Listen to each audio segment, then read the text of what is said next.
Times actually did an autopsy study on people who were hit by cars and people killed very young. The New York Times published this November 8th, 1994. You can go look it up in any library. It's on page C1. It was written by Gina Colada. They found that between the ages of 40 and 50, 1% of women are clinically diagnosed with breast cancer, but between 40 and 50, 39.6% of women actually have breast cancer. Over the age of 50, 100% of adults have cancer, but normally we control it. Normally something keeps it from growing in most people, in most cases.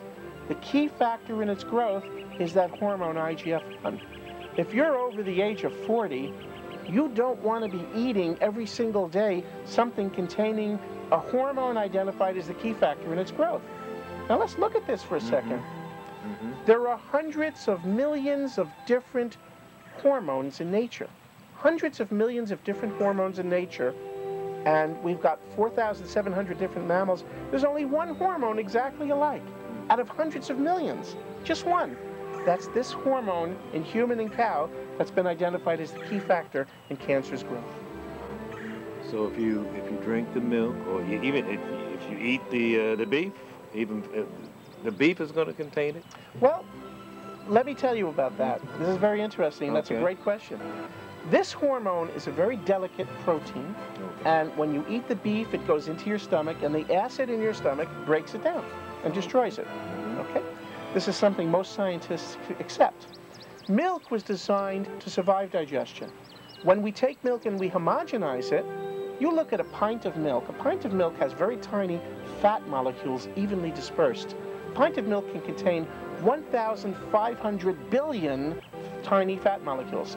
1,500 billion tiny fat molecules. Each one of these envelops, protects these protein hormones. That's what milk was designed to do. So we've actually improved upon nature by homogenizing milk. The hormones are protected, and they get through your stomach, they get through your intestinal wall, they get into your bloodstream, where they survive for about 30 minutes. That's long enough to attach to a cell, and when they find an existing cancer, it becomes the key factor in its growth. That is a serious thing to consider. So, in other words, we're encouraging the growth of cancer by consuming these dairy products. Well, the science is there, and that's what this book is all about. You look at the letter B is for breast cancer, you look at G is for growth hormones, and you read just those 2 pages, which will take you 5 minutes, and anybody who drinks milk after reading those 2 pages doesn't know how to read the English language, doesn't understand the power and significance of these hormones. That's what milk is. That's what it's always been. It's been the perfect food for an infant. It's appropriate for an infant to have magnificent, tremendous growth. It's appropriate for a human infant to double its weight in 3 months. It's appropriate for a baby cow to gain 500 pounds in 6 months. But it's not appropriate for human adults to experience that same type of rapid cellular proliferation. Okay, so now what are you, I know you're trying to educate people.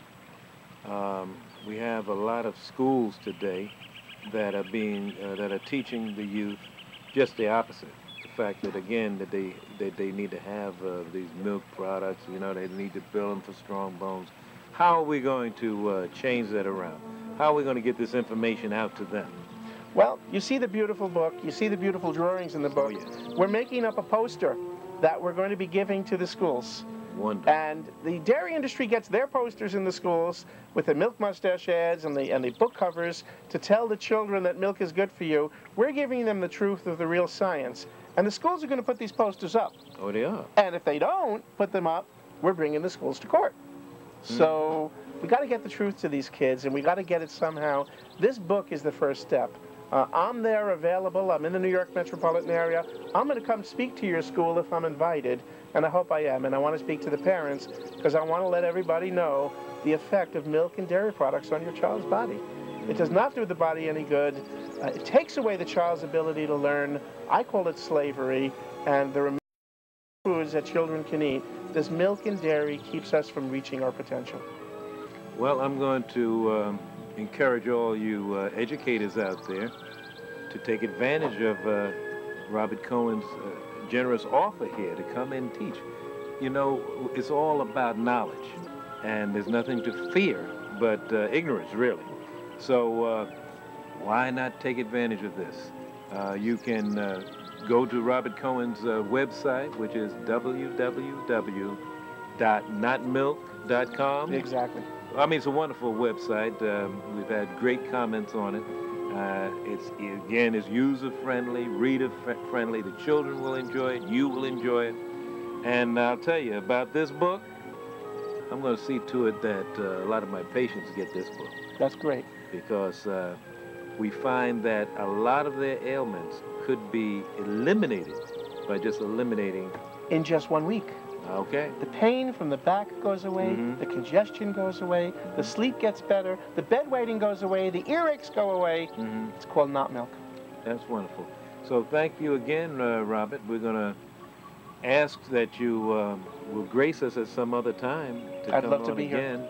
And viewers, once again, thank you for being with us. We'll be looking forward to seeing you in the next segment of Natural Healing. We will have addresses up there where you can contact Robert Cohen.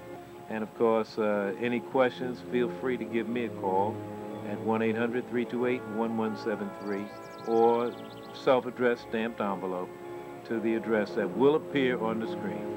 So once again, until the next time, so long.